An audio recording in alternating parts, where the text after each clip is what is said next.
Vedanta Swami Niti Namine Namaste Saraswati Deve Gauravani Pracharine Nirvishesha Shunnavadi Paschata Deshatarine Shri Krishna Chaitanya Prabhu Nityananda Shri Advaita Gadadhar Shivashadi Gaur Bhakta Vrinda Hare Krishna Krishna Krishna Hare Hare Hare Ram Ram Ram Hare Hare Shri Shri Prahlad Nrsimhadev Ki Jai.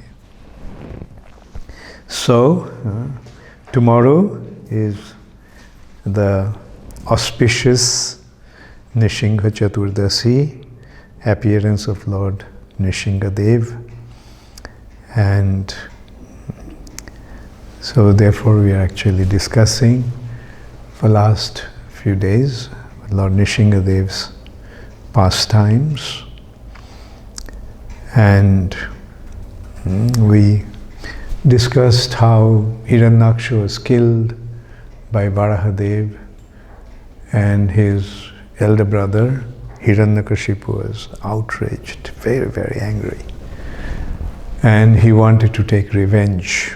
He found out that Hari killed his brother, so he decided to kill Hari.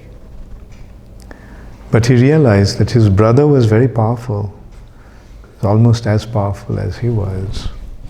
And he had been defeated by Hari. So in order to defeat Hari, he has to become more powerful. He has to become in order to defeat Hari, he has to become more powerful than him, otherwise how can he defeat him? And he decided to perform austerity. And demoniac people, they think that by this kind of material means, they will acquire power. They want to acquire power in this way.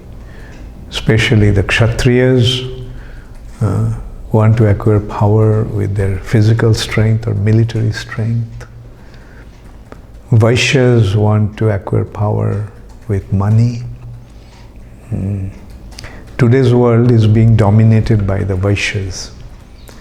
Therefore, money is the power. And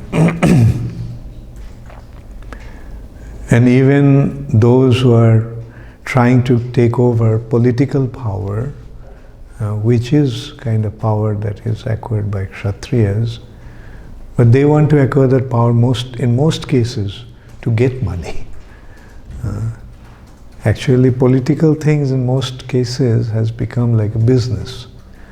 They invest money to win the election, and when they win the election, they want to make more money. Invest to make profit. Or another reason is like they want to have power which is even greater than monetary power, political power. Actually, political power is greater, but this political power used to be acquired by physical strength or military strength. Previously, before democracy came, it was the political power was controlled or wielded by kings and others, and more powerful individual would defeat the less powerful ones, and in this way they would get into power. The history of the world is very interesting actually. Like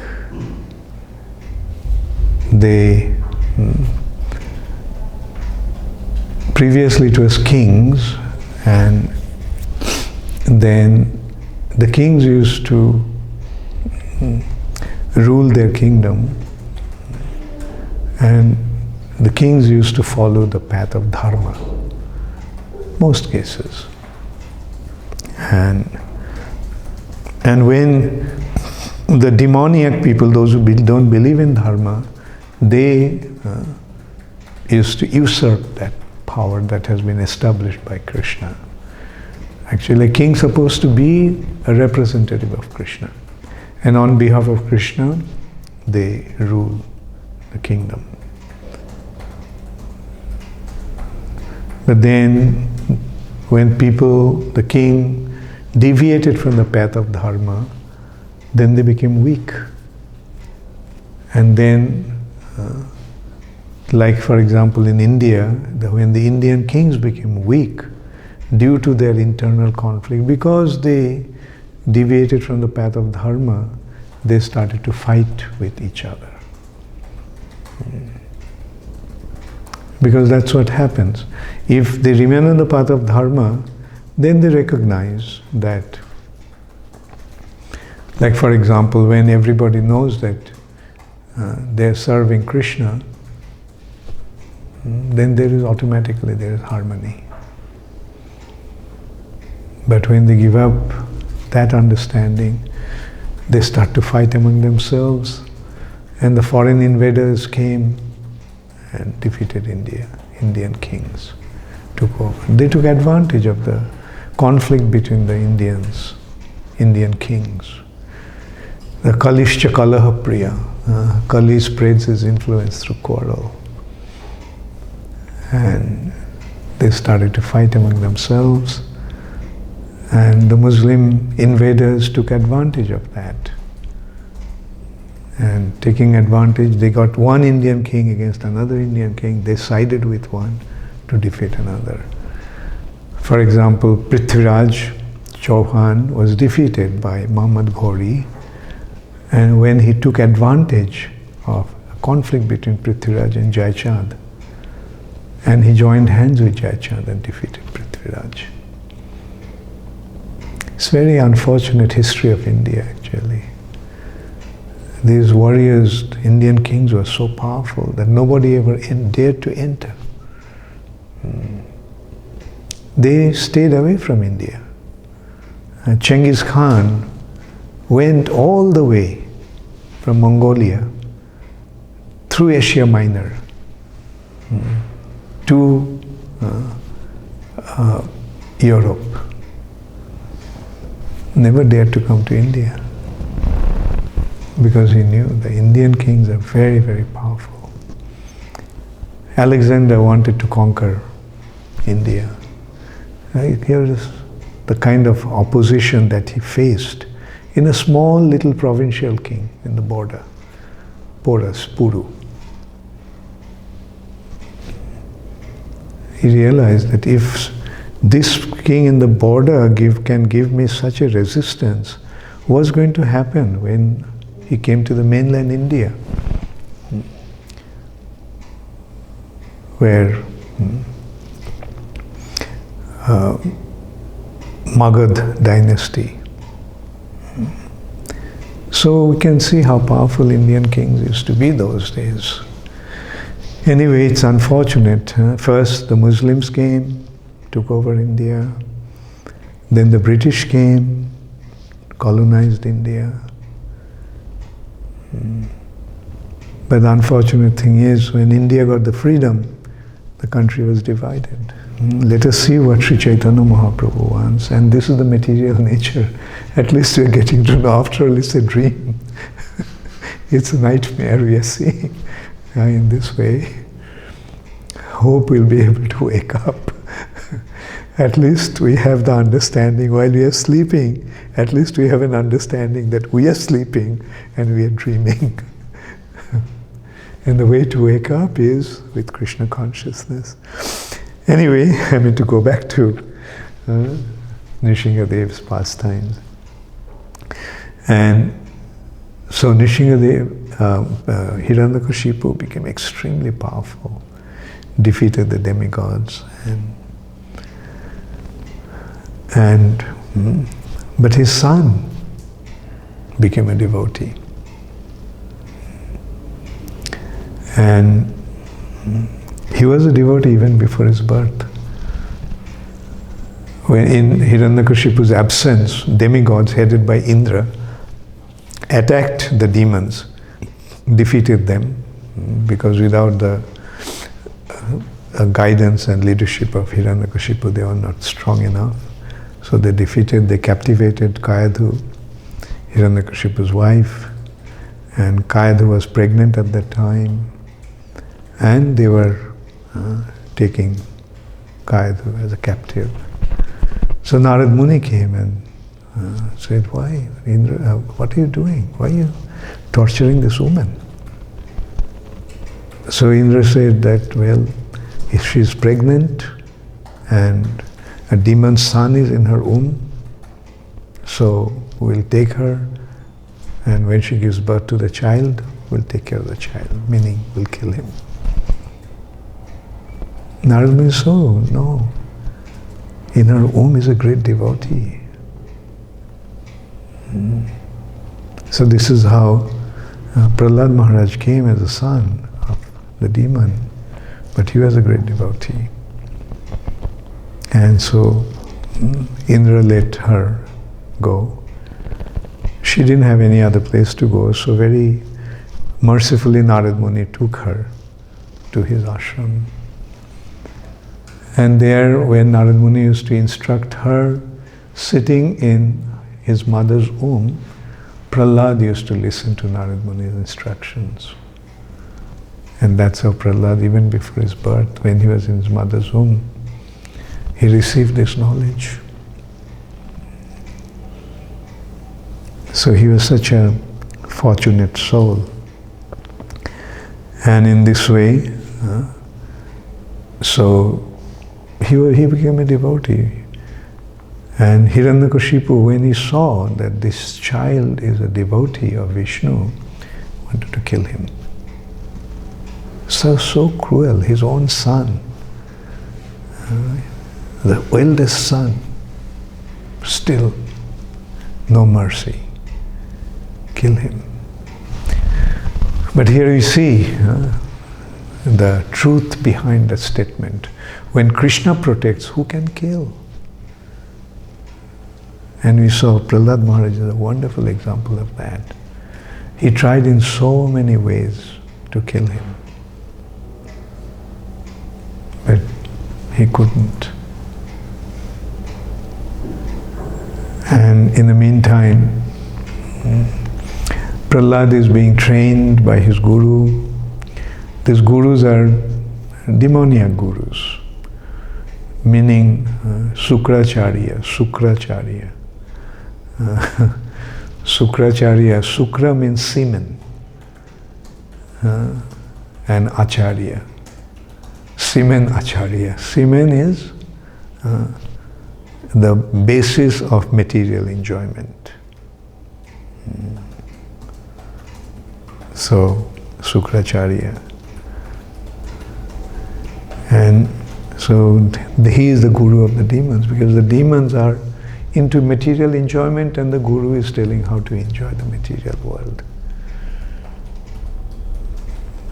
And his two sons, Shanda and Amarka.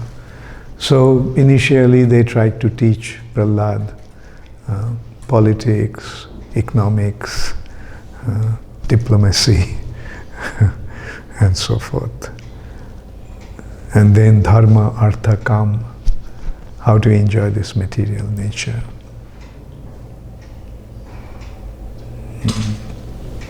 So, but although his guru was thinking that they were giving him instruction on spiritual, materialistic way of advancement, knowledge, but Prahlad actually was already a devotee. And when the gurus were absent, he would tell his demoniac friends about Krishna consciousness. And what wonderful examples, what wonderful instructions. Prahlad Maharaj is telling his friends, demoniac friends, Kaumaram acharet pragya, dharman bhagavataniha, durlabham manusam janma, tadapi arthadam, tadapi adhrubam arthadam. Kaumaram, from childhood, acharet pragya. Those who are wise, those who are intelligent, from their childhood they will cultivate this process of dharman bhagavataniha. That is, dharman bhagavatan means Bhagavad dharma. The way to understand the Supreme Personality of Godhead by following His instructions. Bhagavad Gita, Srimad Bhagavatam, as Bhagavad dharma. This line is coming through Narad Muni. Everything started from Brahma in this universe. And there are two branches. One is the materialistic branch, Karma Kanda, then Jnana Kanda, liberation branch, escape from material nature or release or liberation from material bondage. And transcendental to both of them is Bhagavad Dharma. That is called Swadharma, Sanatan Dharma, Nitya Dharma, which is also known as Vaishnava Dharma. Takta Sadharmam. When one gives up the Sadharma, he falls into the material nature.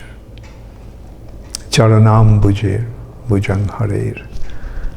That dharma is to take shelter of Krishna's lotus feet, Hari's lotus feet. So, he is telling, dharman bhagavataniha. And that can be cultivated in the human form of life. So now that we got the human form of life, let's take advantage of it from the very beginning of our life, as the consciousness begins. Kaumaram acharet pragya. Because this life is adhrubam, uncertain. When death will come, we don't know. But yet it is arthadam.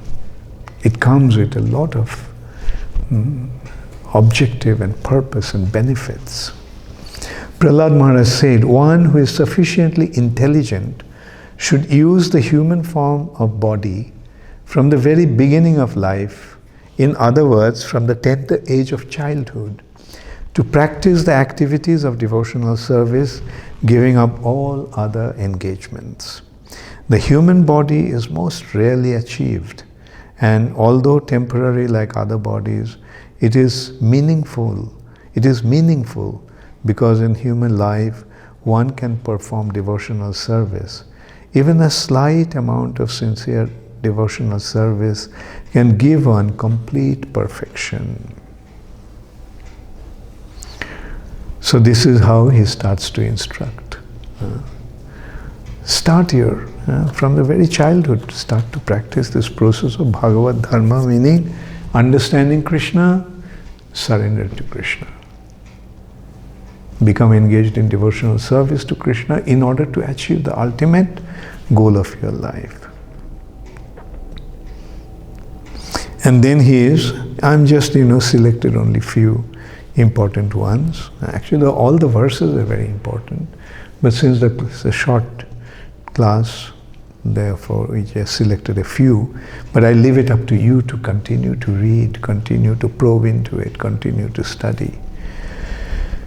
So then Prahlad Maharaj is saying, it's very important. I selected this verse, it's very, very important. Please listen carefully.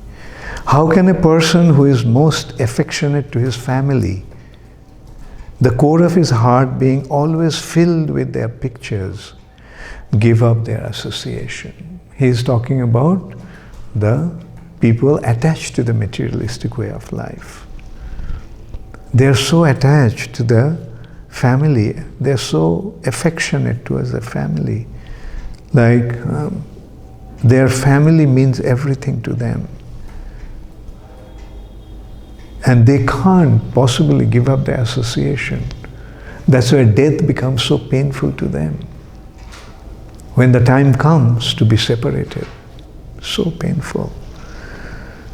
Especially a wife is always very kind and sympathetic and always pleases her husband in a solitary place. The wife gives the sense pleasure to the husband. Who could give up the association of such a dear and affectionate wife? Small children talk in broken language, very pleasing to hear, and their affectionate father always thinks of their sweet words. How could he give up their association? One's elderly parents and one's sons and daughters are also very dear. A daughter is especially dear to her father, and while living at her husband's house, she is always in his mind. I'm sure everybody can actually feel that. It's such wonderful instructions. Who could give up that association? Aside from this, in household affairs, there are many decorated items of household furniture, and there are also animals and servants. Who could give up such comforts? The attached householder is like a silkworm, which weaves a cocoon in which it becomes imprisoned, unable to get out, simply for the satisfaction of two important senses, the genitals and the tongue. One is bound in material conditions. How can one escape? So it's actually very, very important to understand that this is how everyone gets entangled in the material nature. Now, what is the way? The way is the higher taste. The allurements of the material nature will be there. Therefore, devotees don't need to shy away or run away, but take shelter of Krishna's lotus feet and move forward. Krishna will help.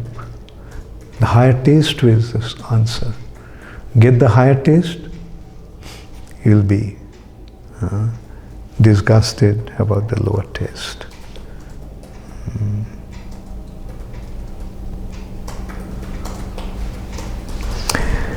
So in purport, I just selected one part of the purport. For such a man to get out is extremely difficult unless he is helped by a strong person, the spiritual master, who helps the fallen person with a strong rope of spiritual instructions.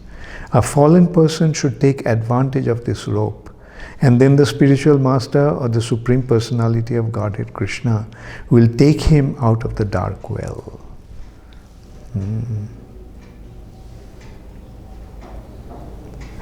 So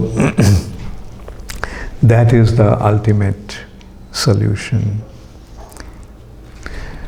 The next I selected, if a person too attached to the duties of family maintenance is unable to control his senses, the core of his heart is immersed in how to accumulate money. Although he knows that one who takes the wealth of others will be punished by the law of the government and by the laws of Jamaraj after death, he continues cheating others to acquire money. So people don't learn, although they know that they'll be arrested, they'll be imprisoned, but still they cannot give up the tendency. And the material law can be avoided, but Jamaraj's law cannot be avoided. Therefore, my dear young friends, born of demons, please act in such a way that the Supreme Lord, who is beyond the conception of material knowledge, will be satisfied. Give up your demoniac nature and act without enmity or duality. Show mercy to all living entities by enlightening them in devotional service, thus becoming their well-wishers. Nothing is unobtainable for devotees who have satisfied the Supreme Personality of Godhead, who is the cause of all causes, the original source of everything. The Lord is the reservoir of unlimited spiritual qualities. For devotees, therefore, who are transcendental to the modes of material nature, what is the use of following the principles of religion? Economic development, sense gratification, and liberation, which are all automatically obtainable, under the influence of the modes of nature. We devotees always glorify the lotus feet of the Lord, and therefore we need not ask for anything in terms of dharma, kama, artha and moksha. So when the devotees have the access to something so much higher than these material achievements, according to the Vedas, the material achievements have been classified into 4, like pious activities, acquire wealth through pious activities, and then use that wealth for enjoyment. And then finally, when you see that there is no enjoyment in the material nature, then moksha, liberation, get out of this material nature. But beyond moksha is bhakti. Beyond mukti is bhakti. Prahlad Maharaj continued, I received this knowledge from the great saint Narad Muni, who is always engaged in devotional service.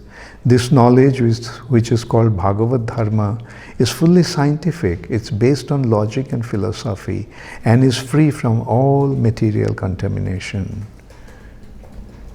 Then the sons of the demons replied, Dear Prahlad, neither you nor we know any other teacher or spiritual master other than Shanda and Amarka, the sons of Sukracharya. After all, we are children, and they our controllers. For you specially, who always remain within the palace, is very difficult to associate with a great personality.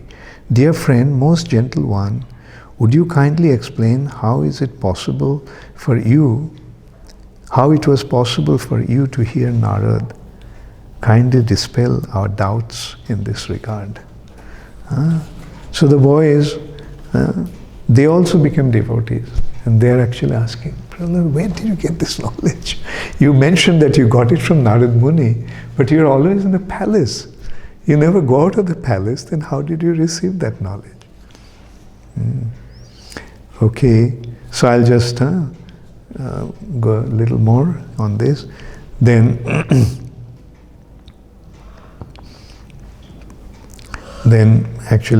Prahlad described that how when he was in the womb of his mother, he listened to his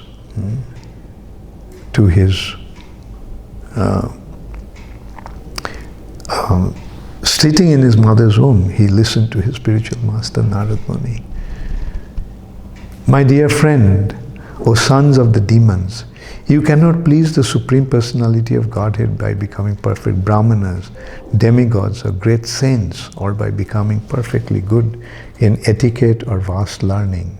None of these qualifications can awaken the pleasure of the Lord, nor by charity, austerity, sacrifice, cleanliness, or vow can one satisfy the Lord. The Lord is pleased only if one has unflinching, unalloyed devotion to Him.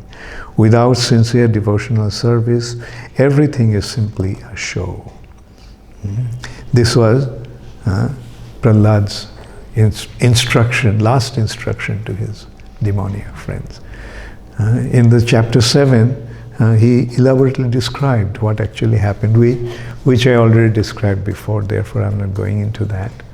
That his mother was sheltered by Narad Muni, and when he was in his mother's womb, he listened to Narad Muni.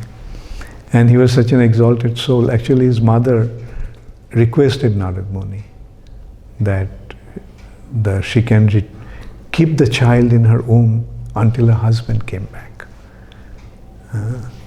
She was worried that if the child is born and if her husband is not present, then maybe the demigods will come and do something to him. And another consideration was that if she gave birth to the child in absence of her husband, staying in Narad Muni's ashram, people could have said things. So Narad Muni also both the things were covered with that the child will be born only after Hiranyakashipu came back. Thank you very much. All glories to Srila Prabhupada. So, let's go to the result. So, interactive online spiritual quiz result. Total participations 207. Out of that, 207. There was 20 questions. Top 5 winners based on maximum accuracy with minimum time. There are 2 considerations. Accuracy of the answers and the time.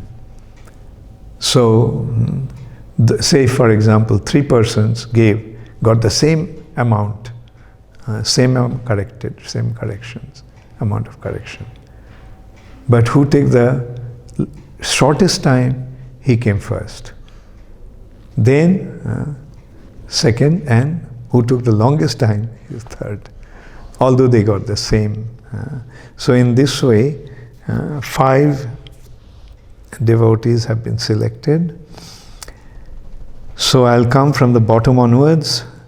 Ramananda Krishna Das, Bhuvaneshwar, 78.9%.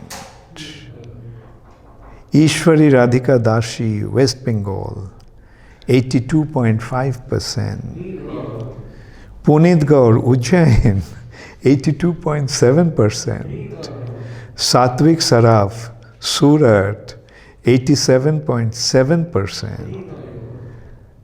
And in the first position, Mithila Desh Das from Bangalore, 96.4%. Very good, very good. Thank you. Thank you very much that you are listening to the class so attentively and you're participating in this contest. That means you're spending so much time and then you're getting these results. And so I hope you all are keeping the names and we'll give everyone some prize. Hare Krishna, Gaur Premanande, Hari Hari Bol. Srila Prabhupada ki jai. So I'll take a few questions. Champaklata Sakhi Dasi, Ujjain, Atlanta. Champaklata got stranded here. She's from Atlanta. And I mentioned about her the other day. She's asking, we see how Prahlad Maharaj was put in so much difficulties and he always remembered Lord Krishna. How can you always remember Krishna being in happy and especially in difficult situation? How can you always remember Krishna and never forget Krishna? Please enlighten Guru Maharaj. So Champaklata Sakhi, as I have mentioned many times before also, that just became absorbed in hearing and chanting. Hearing and chanting. And one of the safest way of hearing, which is the first and most important consideration. And the safest way to be absorbed in hearing is by reading Srila Prabhupada's books. So please read Prabhupada's books and you will see that how you'll become absorbed and you will not forget Krishna. Because that is the wonderful thing. And you can see Srimad Bhagavatam actually gives such wonderful instructions through such wonderful anecdotes, through some wonderful historical happenings. It's so wonderful. So that is the best way. And if you don't have the time to read Prabhupada's books, then listen to Srila Prabhupada. Say for example, when you're cooking or when you're doing your household chores, just play Srila Prabhupada's tapes. And you will see how, it'll keep you so absorbed. Next is from Premananda Krishna Das from Singapore. Guru Maharaj, tomorrow will be fasting for Sri Nrisingha Chaturdashi.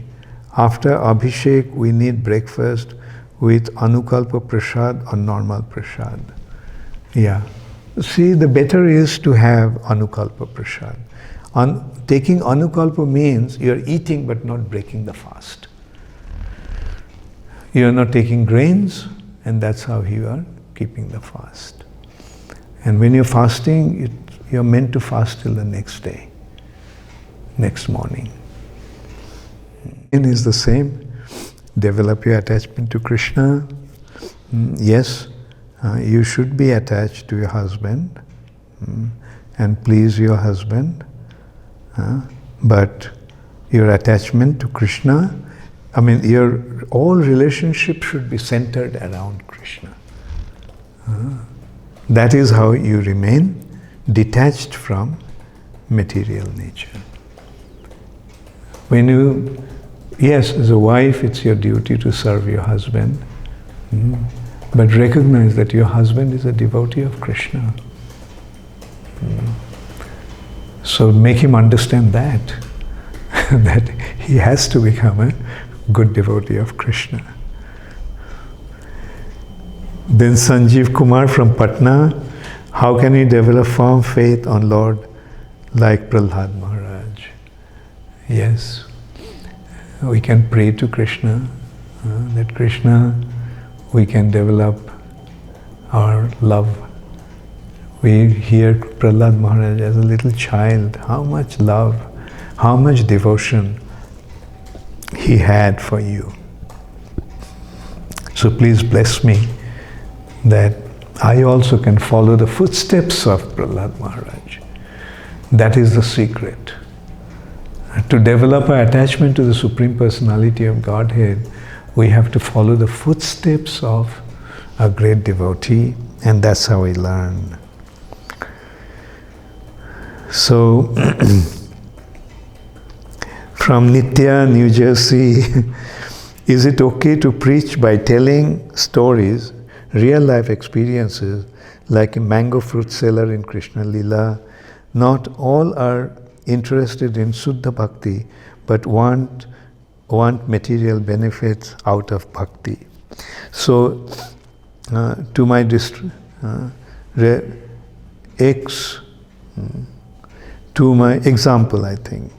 to my distressed relative, I said my Radhe Shyam are so powerful and loving.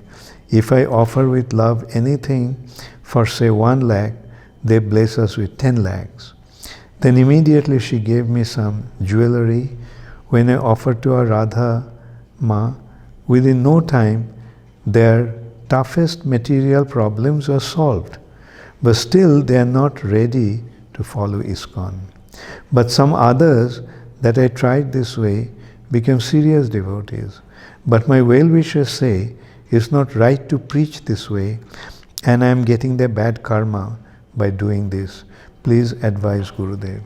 So those who are saying that, you tell them that Krishna told me that when I surrender to him, he has taken care of all my karma. So don't worry about your karma. Just go and preach. Make them devotees. There is nothing wrong if you do that.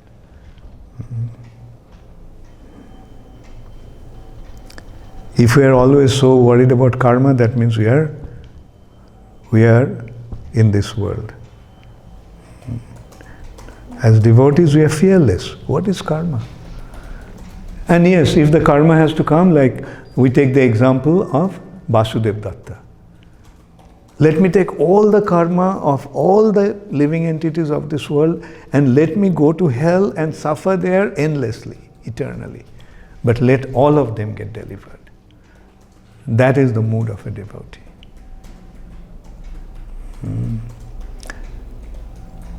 So, at least, as you said, the first example that you gave, like the person didn't become a devotee, didn't join ISKCON, but at least he got some faith. Because, she saw herself that by offering something to Radharani, what she benefited. So at least some faith has been generated in her. And I don't know in that respect what kind of karma you had to take. I don't know. And what to speak of when others become devotees. And after all, you are giving the right examples. That if you do something for Krishna, do something for Radharani, you'll get the benefit. So that is the most important point. Prema Manjari Dasi from Mumbai. Maharaj, you always make us feel so simple and natural in our relationship with Krishna. Thank you so much. Well, thank you, Prema Manjari. Yeah, I mean, that's what I learned from Srila Prabhupada. Krishna consciousness is so wonderful. Why should you think Krishna consciousness is difficult? Does the father make it difficult for the child to come back to him? No. So that's Krishna. He wants us to go back to him.